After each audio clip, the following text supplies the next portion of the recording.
दिसतोय परक्याचा, फुलाच चेहराचा दिसतोय परक्याचा, नसे सुटणार नाजूक गुंता दोष न चरख्याचा, फुले मी म्हटले जे होते पाहुणे ते, तरी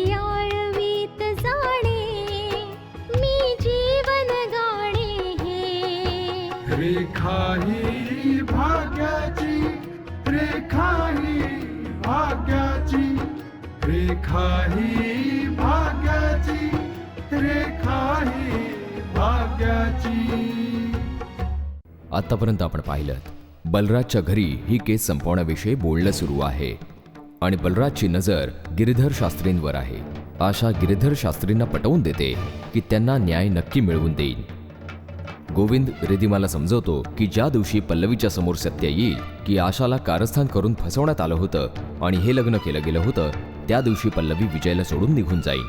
आता पुढे पप्पा निकाल तर जजच लावतील, पण तो निकाल न्यायाचा असेल बघालच. मी एका म्हाताऱ्या बापासोबत अन्याय नाही होऊ देणार. तसं तुम्हाला सुद्धा एक सल्ला द्यावासा वाटतोय मला. सल्ला? हो, गुन्हेगाराला साथ देणाराही गुन्हेगारच असतो. मला नाही वाटत उद्या लोकांनी तुम्हाला गुन्हेगार समजावं. हे त्यांच्या गुन्ह्यामध्ये आपले हात रंगवून घेणं बंद करा. हेच तुमच्यासाठी भल्याच आहे.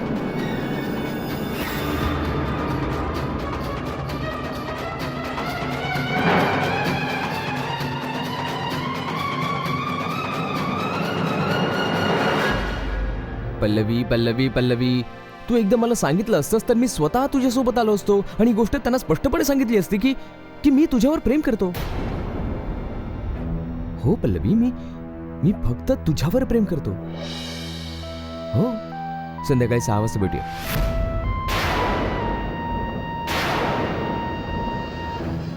मी तुला नंतर फोन करतो. बाय. काय झालं? फोन का कट केलास? बोलून घे ना. खरं प्रेम आहे तुझं. आणि त्याचंही या घरात तर खुनासारखा गुन्हा करणारे लोकही हजर आहेत. मग लग्नानंतर अफेअर करणं तर खूप छोटासा गुन्हा आहे. मला जास्त कायदा शिकवण्याचा प्रयत्न करू नकोस तू. मी तुला कायदा शिकवत नाहीये, कारण तू आणि या घरातले लोक जे करताय ते कायदा माहीत असणारे आणि तो पाळणारे लोक नक्कीच करत नाही.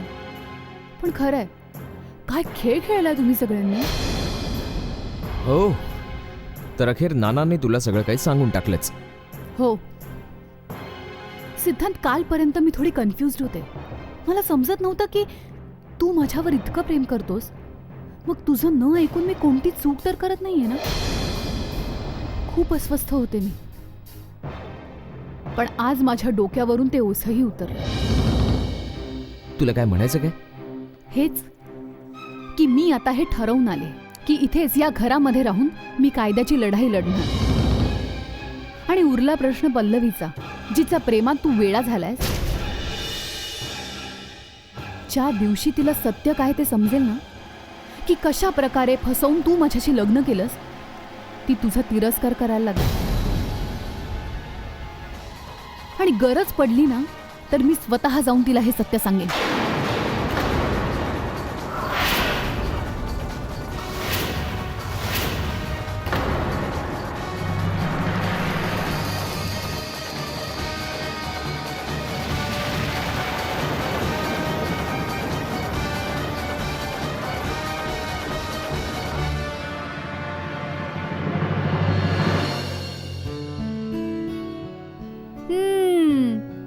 काय ग, विजयच्या फोनची वाट बघतेस वाटतं? नाही, नुकतीच बोलले त्याच्याशी. आणि तसंही तू ना विजयला विजय जिजू म्हणत जा, नुसतं विजय नाही. ज्या दिवशी तू आणि तो एकत्र राहायला लागाल ना, त्या दिवसापासूनच मी त्यांना जिजू म्हणायला लागेल. ठीक आहे? तुला काय वाटतं, माझं लग्न विजयशी नाही होणार? दीदी, मी तर असं ऐकलं होतं की प्रेम म्हणजे हिरवून घेणं नाही, प्रेम म्हणजे मिळवणं असतं, मन जिंकून घेणं असतं. पण तुम्ही तर प्रेमाला एक लढाईच बनवून ठेवलंय. कृतिका, आपल्या अधिकारांसाठी लढावंच लागतं. आणि मी त्यांच्यापैकी नाहीये जो आपल्या प्रेमाला, आपल्या अधिकारांना विसरून सर्व काही सहन करून घेतात. दीदी, तुला या गोष्टीची जाणीव आहे की तुझ्या या प्रेमामुळे नानांबरोबरचे संबंध तर बिघडलेच आहेत, पण मम्मी आणि पप्पांमध्ये पुन्हा एकदा वाद सुरू झालेत. मग काय यालाही जबाबदार मीच आहे? तू नाहीस, पण ही परिस्थिती तर जबाबदार आहे. धर्मेश दादाही म्हणत होते की मध्ये सगळं काही ठीक झालं होतं, मम्मी आणि पप्पांच्या मध्ये कोणताही वाद नव्हता. पण आता त्या दोघांमध्ये वाद पुन्हा एकदा सुरू झालाय. त्यांना तर आता कोणी समजवू शकत नाही ना, त्यांना कोणी थांबवू शकत. आम्ही तर फक्त चुपचाप नाईलाजाने बघत राहू शकतो, बस. मग या बाबतीत तुम्ही सरळ मावशी आणि सोहन काकांशी का नाही बोलत? आणि आपल्या धर्मेश दादालाही सांग की डायरेक्ट त्यांच्याशी बोल म्हणून. आणि तुम्हाला या गोष्टीची जाणीव का नाही होते की सोहन काका आजही आशाचाच विचार करतात? तुमच्यापेक्षा जास्त तिचीच पर्वा आहे त्यांना.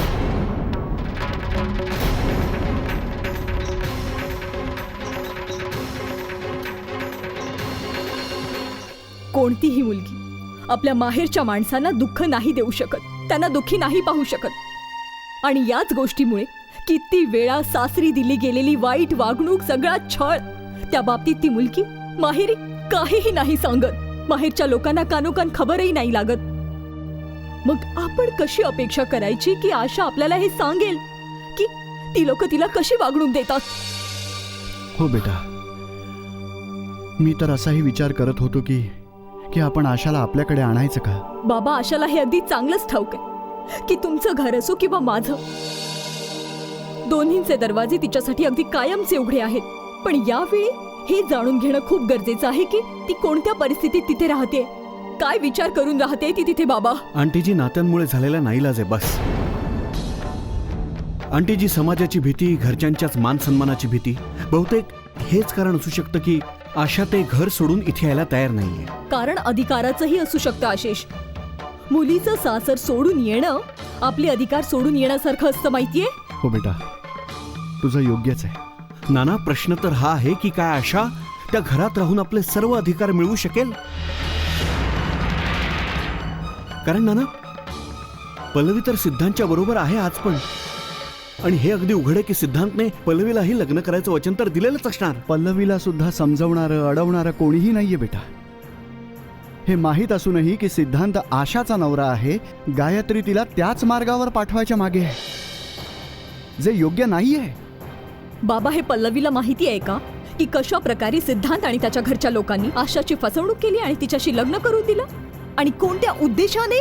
नाही बेटा, मी गायत्रीला समजवायचा प्रयत्न केला होता, पण गायत्री सुद्धा ही गोष्ट मान्य करायला तयार नाहीये.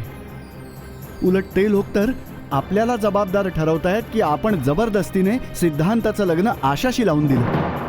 हो नाना, हीच ती गोष्ट आहे ज्याच्यामुळे आजही पल्लवीच्या मनात सिद्धांतसाठी खूपच आपुलकी आहे. हा बरोबर बोलतोय बाबा. नाहीतर पल्लवीने नक्की विचार केला असता की ज्याने तिच्यावर प्रेम केलं तो ना केवळ तिला म्हणजे पल्लवीची फसवणूक करतोय, आणि तो आशाला देखील फसवतोय. आय एम शुअर की तिला सत्य काय हे माहित नाहीये. नाना, पल्लवीने तुम्हाला सुद्धा फोन केला होता ना? मग तिने स्वतः तुम्हाला खात्रीने सांगितलं होतं की तिचं प्रेम जे आहे ते एकतर्फी नाहीये, विजयी तिच्यावर तेवढंच प्रेम करतो. आणि नाना, तुमच्या समोर तर फोनवर बोलणं झालंय त्याचं. बाबा, प्लीज प्लीज तुम्ही पल्लवीला फोन करा आणि तिच्याशी बोला सगळं. आणि मला असं वाटतं की या क्षणी तिला सत्य काय आहे हे सांगणं खूप गरजेचं आहे, जेणेकरून तिला विजयचं खरं रूप कळू शकेल की तो फक्त आशाचाच वापर करत नाहीये, तर पल्लवीचीही फसवणूक करतोय. हो बेटा, मला वाटतं तू खरंच बोलतेस.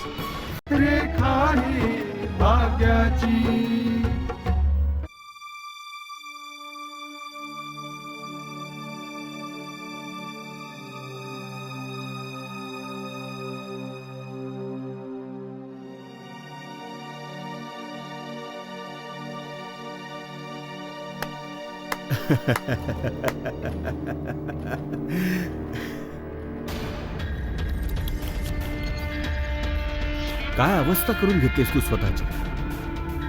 बघ बघ जर स्वतःकडे. आज तू स्वतःची काय अवस्था करून घेतली असते. मी विचारतो, हा ब्रेड आणि चहा खाऊन किती काळ जगणार तू. अगं अशा हट्टाचा काय फायदा जो तुझं आयुष्य उद्ध्वस्त करून टाकेल, जगणं नकोसं करून टाकेल. हा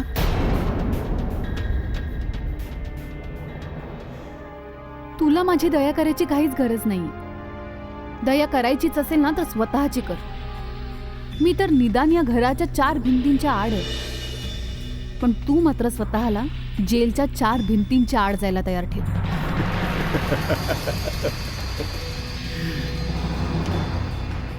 धमकी देतेस तुम्हाला, आणि तेही या घरात राहून.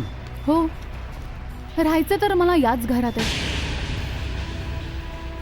आणि तू कदाचित विसरतोयस की मी या घरची सून आहे. जाणार तर तू आहेस या घरातनं. हे बघ आशा, तुला या घरात सन्मानाने राहता यावं म्हणून तुला एक सल्ला देतोय. या घरचे लोक जे काही सांगतायत ना ते चुपचाप मान्य कर. ते जसं सांगतात तसं करत जातो. नाही असं नको व्हायला की माझं आयुष्य उद्ध्वस्त करण्याच्या नादात तू आपल्या आयुष्यातल्या सुखाला आग लावून टाकशील. मी म्हंटल ना तुला, तू माझ्या सुखांची पर्वा करू नकोस. तू या घरचा जावई आहेस आणि जर निष्ठावान असशील ना तर या घरच्या लोकांच्या सुखाची पर्वा करशील, जे निव्वळ तुझ्यामुळे गुन्ह्याच्या दलदलीत पाऊल ठेवायला तयार बसलेले. आपल्या बरोबर तू त्यांना का गुन्हेगार बनवायला निघालायस? चुप. या घरची सून काय झालीस तू? आपली लायकी विसरलीस? ह्याचमुळे असं झाले की आज तुला असा चहा आणि ब्रेड खाऊन दिवस घालवायला लागतायत. माझ्या सासरी कशीही राहीन मी, ते सन्मानाने राहणं असेल. पण तू या घरात कितीही बडेजाव केलास ना तरीही घर जावईच राहशील तू. आणि घर जावयाला काय किंमत असते हे सगळ्यांना माहितीये. एक वचन देतो मी आज तुला, जर मी तुला या घरातून धक्के मारून बाहेर नाही काढलं ना तर माझं नाव गोविंद कपूर नाही. जर जेल जाण्यापासून वाचलास तर आपलं हे स्वप्न पूर्ण करण्याचा प्रयत्न नक्की कर.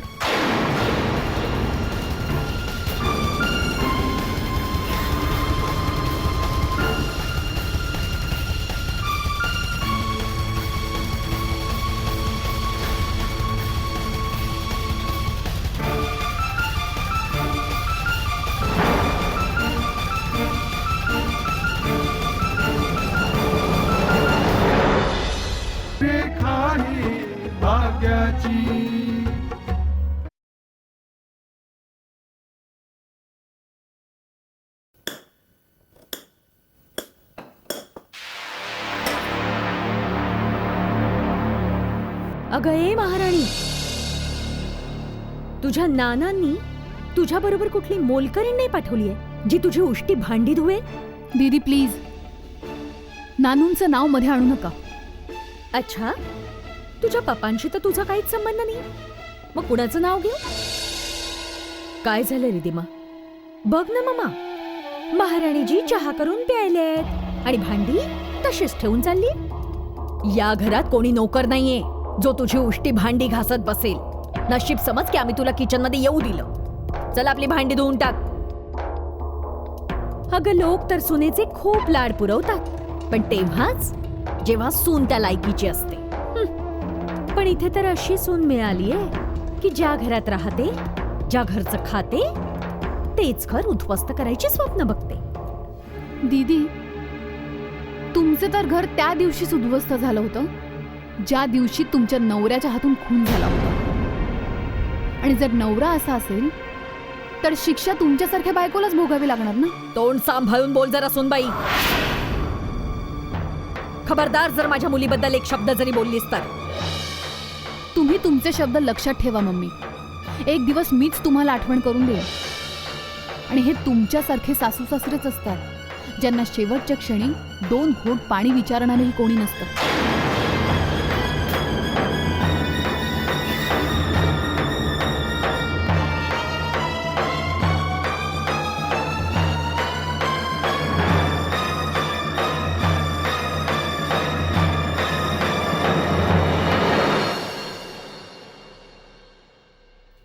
पल्लवीला भेटायला चाललायस? प्रेम सोडून बाकी बरीच कामं असतात या जगात. आणि तसंही स्वतःच्या हट्टामुळे तू तुझं काम वाढवून ठेवलंयस. आता कोर्ट कचेऱ्या आणि वकिलांकडे खेटे घालावे लागणार. उरला प्रश्न पल्लवीचा, तर पल्लवीला मी संध्याकाळी 6 वाजता भेटणार आहे. तू प्रेमाच्या मोठ्या मोठ्या गोष्टी करतोस. सिद्धांत, तुला माहिती तरी आहे प्रेमाचा अर्थ काय असतो ते? नाही, वेळ नाही मिळाला विचार करायला. तूच सांगून टाक ना. तसंही पत्नी असण्याचं कर्तव्य आणि जबाबदाऱ्या तर तू समजावतच असतेस. मग या प्रेमा भीमाचा अर्थ सुद्धा तूच समजाव ना. आता तू पल्लवीवर प्रेम करत असतास ना, तर सत्य असं लपवून ठेवलं नसतंस. स्वतःच्या बाबतीत सगळं सांगितलं असतंस. जर हिम्मत असेल तर पल्लवीला सगळं खरं सांगून टाक की तू फसवून माझ्याशी लग्न केलंस. आणि पल्लवीला लग्नाला येण्यापासून सुद्धा तूच थांबवलं होतंस. मग कदाचित पल्लवी स्वतःच तुला समजवेल की प्रेम काय असतं ते. पल्लवी कधी माझा तिरस्कार करेल हा विचार तर तू तुझ्या डोक्यातून काढूनच टाक. प्रेमाचं स्वप्न सगळेच बघतात, पण थोडी मॅच्युरिटीही असावी लागते. तुला काय वाटतं, हे सत्य लपून राहील? मी ठरवलं ना, तर आज आत्ता पल्लवीला फोन करून सगळं खरं सांगितलं असतं. पण मला माहिती आहे आज परिस्थिती अशी आहे की ती माझ्यावर विश्वास नाही ठेवणार. पण आज नाही तर उद्या हे सत्य तिच्यासमोर नक्कीच येणार.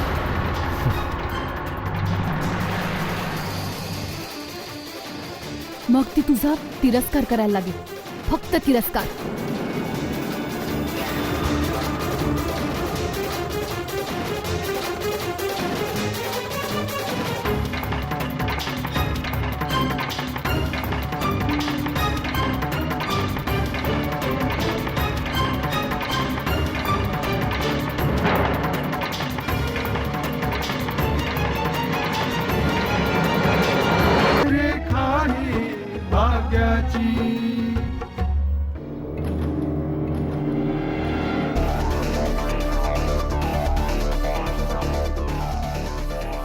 अरे साहेब,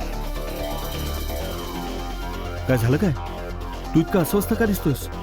आणि तुझ्या चेहऱ्यावर इतका राग काय? तुम्हाला माहितीये जीजू, ती आशा काय म्हणत होती? आशा जे काही बोलली आहे ते खरं आहे साहेब, आणि तू ते सत्य नाकारू नाही शकत.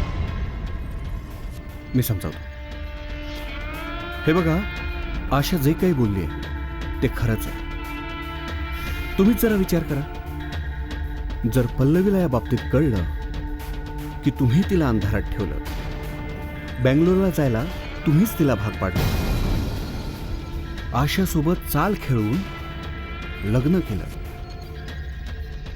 तर होऊ शकतं की पल्लवी तुमच्या आयुष्यातून दूर निघून जाईल, तुमचा तिरस्कार करायला लागेल.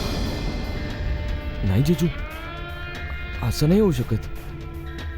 पल्लवी जर माझ्या आयुष्यातून दूर निघून गेली तर हे दुःख मी सहन नाही करू शकणार. मग त्यासाठी तुला उपाय शोधून काढावे लागतील साहेब. तुला आधीपासूनच अशी तयारी करावी लागेल की पल्लवी तुझ्या आयुष्यातून दूर नाही जाऊ शकणार. हे तुम्ही काय बोलताय जीजू?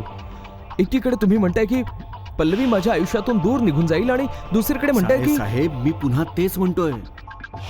पल्लवी तुझ्या आयुष्यातून दूर जाऊ शकते, पण जर तुझी इच्छा असेल ती तुझ्या आयुष्यातून दूर जाऊ नये, तर तुला उपाय शोधून काढावे लागतील. अहो हे बघा, हे फोन कॉल्स, हे चॅटिंग्स, हे SMS याने काही नाही होत. अशी नाती 4 दिवसात तयार होतात आणि 2 दिवसात तुटतात. खरं सांगतो. तुम्हाला नेमकं काय म्हणायचंय जीजू?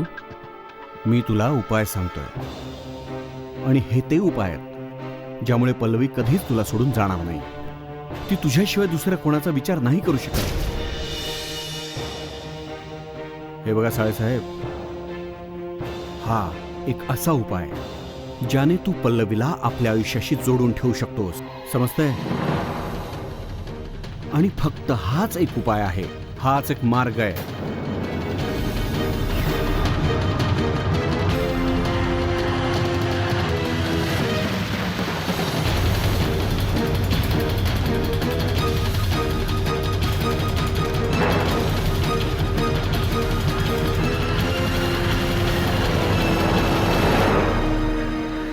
कमॉन साळेसाहेब, अरे ह्यात एवढा विचार करण्यासारखं काही नाहीये.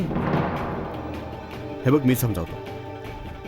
पल्लवीला तर तू रोज भेटत असशील, प्रेमाभिमाच्या गोष्टी बोलत असशील. आता प्रेमाभिमाच्या गोष्टी बस झाल्या. तिला लॉंग ड्राईव्हवर घेऊन जा. हां, शहराच्या बाहेर बरीचशी हॉटेल्स आहेत, रिसॉर्ट्स आहेत. एक हॉटेल आहे मोन पॅलेस, खूप कमाल जागा आहे ती. आणि त्या हॉटेलच्या आसपास पोहोचून तुमची गाडी खराबही होऊ शकते की. होणार की नाही? खरं म्हणजे सिद्धांत तुझी फसवणूक करतोय. नानू, मला विजयच्या बद्दल काहीही ऐकायचं नाहीये. असं नको बोलूस बेटा. जे सत्य आहे ते ऐकावं आणि समजून घ्यावंच लागतं. नानू, मी म्हंटल ना, मला काही ऐकायचं नाहीये. दीदी, तुम्हा दोघींच्या या चाली ना मला वाकवू शकणार नाही. मग आम्ही तुला आरती नाही ओवाळणार. एक गोष्ट लक्षात ठेव, या घरात राहायचं असेल तर या घरची होऊन राहावं लागेल.